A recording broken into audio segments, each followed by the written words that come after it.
مرحبا واهلا وسهلا فيكم حبايب قلبي بقناتي هن ام البنات. اليوم جايبت لكم وصفه دجاج كتير طيبه، اسمه دجاج الكانتون. هلا دجاج الكانتون من الوصفات الصينيه السريعه اللي بتدخل دغري على القلب. بيقدموها الكبار والصغار وبتريح المعده، واغلب مكوناتها خضره، فبتنفع تكون كوجبه رئيسيه او عزيمه لرفيقتك الانتيميه. جربوها ورح تدعوا لي. وبنات الله يوفقكم، يعني ما تنسوني من دعمكم، خاصة تشغيل الجرس، لأنه بهالحالة هي بينطرح كل شيء عندكم. أنا ما عم تطلع فيديوهاتي لأنه الأغلب يمكن نسيان يشغل الجرس. هلأ خلوكم معي خطوة خطوة وخلونا نبدأ بتحضيرها. هلأ بالبداية أنا دجاج مقطعته مثل الشاورما بشكل فتايل، وحطيت فوق البهارات. هلا بنات بالنسبه للبهارات هذا خياري، بس انا بالنسبه لي حاطه ملح وبهار مشكل، وبهارات الماجي وثوم بودره. هلا بدي احركهم كلياتهم مع بعض وخليهم يتعشقوا البهارات مع بعض، ومن بعدها بدي انزلهم بالطحين. هلا شوفوا بنات، اذا بدكم يعني مو هلا تطبخوها، انا برايي ما تحطوا الطحين، حطوه يوم بدكم تبلشوا بالطبخ. لانه الدجاج بيطلع قاسي، وبيطلع هيك مثل شلون بدي لكم، يعني كتير قاسي، مثل معضم، مثل العظمه هيك قاسي. بس اذا بتتبعوا هي الطريقه كتير حتوفر عليكم طعمه افضل. هلا هون نزلنا الدجاج بقلب الطحين، وهيك عملنا له باصبعتنا مشان يتشرب منيح الطحين. ومن بعد انا ما خلصت دغري حطيت المقلي وبلشت اقليه. هلا هي الطريقه فينا نتبعها، وفينكم تتبعوا اذا حابينها صحيه بشكل مطلق. فيكم انه ما تحطوا لها طحين وما تقلوها، فينا دغري انه نحطها مع الطبخه. بس هلا هي الطريقه الاصليه يعني. هلا هون بعد ما حطيتهم بدي احطهم بالمقلي ونبلش قلي. تقريبا ما بياخدوا كتير معنا، يعني 5 دقايق 10 دقايق ما اكتر، لانه قطع الدجاج هي كتير رقيقه وما كتير بتاخد معنا وقت. وعلى حسب الغاز، يعني انا صراحه هلا هذا غازي بيعلي القلب، يعني ممكن القليه تاخد معي 15 دقيقه، بس انا ما كترت فيها مشان انه اختصر على حالي وقت. هلا هون بعد ما بدي شيلها خلينا نحط محارم مشان تسحب كل الزيت اللي بده يطلع. وانتم مثل ما بتعرفوا الزيت المقلي شوي مضر، مو شوي، كتير كتير مضر، فلازم نحط محارم. هلا بعد ما قليتها لازم شيلها على جنب. وبنات، يعني انا بالنسبه لي بناتي كتير بحبوا الاكل الصيني، بيقدموه.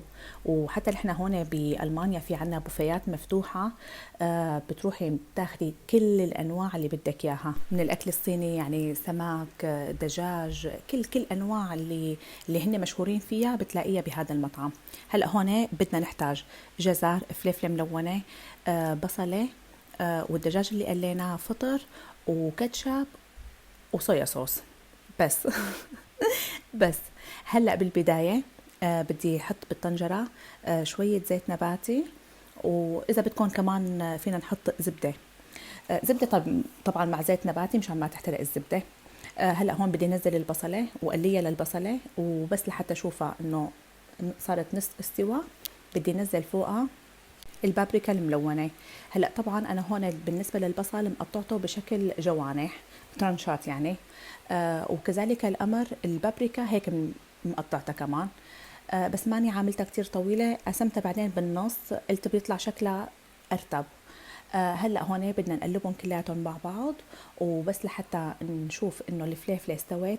بنات اولا بالنسبه للفليفله ما بدنا نغطيها مشان ما تعطينا مثل انه هي تصير طريه، اللي احنا بدنا اياها تستوي بس ما تكون طريه، تكون لساتها محافظه على شكلها وقوامها الحلو.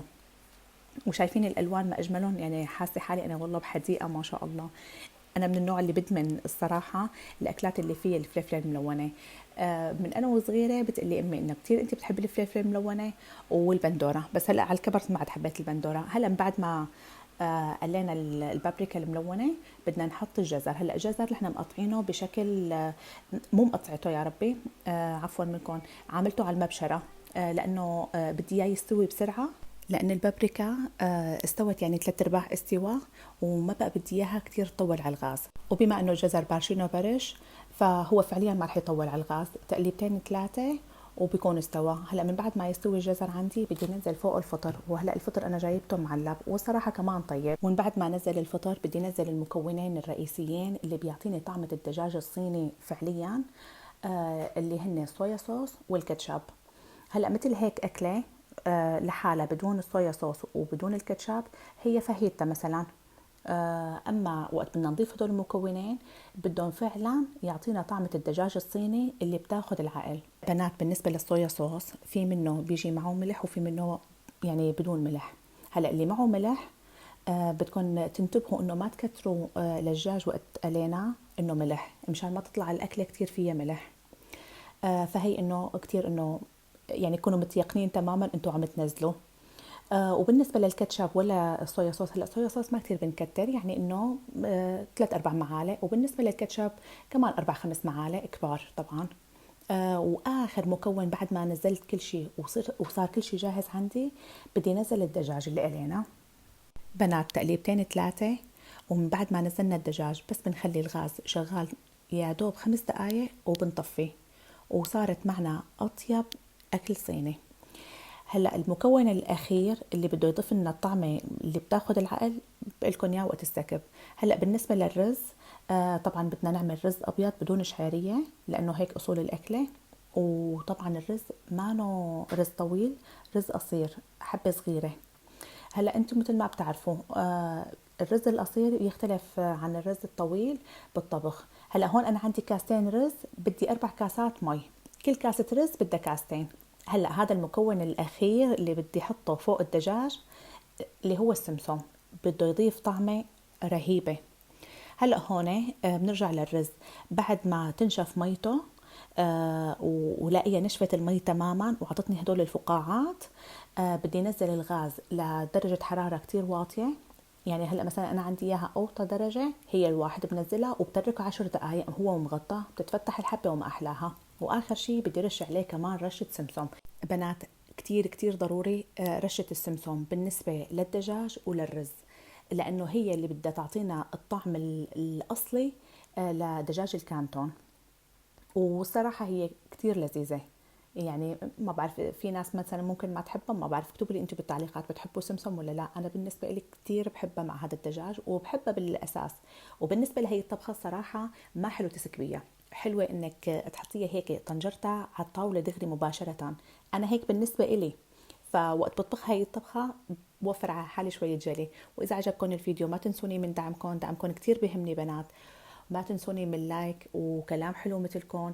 ما تنسوا اللي بفوت على صفحتي أول مرة ما تنسوني كمان من سبسكرايب. وإن شاء الله يا رب العافية علينا وعليكم جميع. جربوها واكتبوا لي بالتعليقات بنات. وهلأ صار لازم أختم الفيديو وإلكم باي باي حبايب قلبي.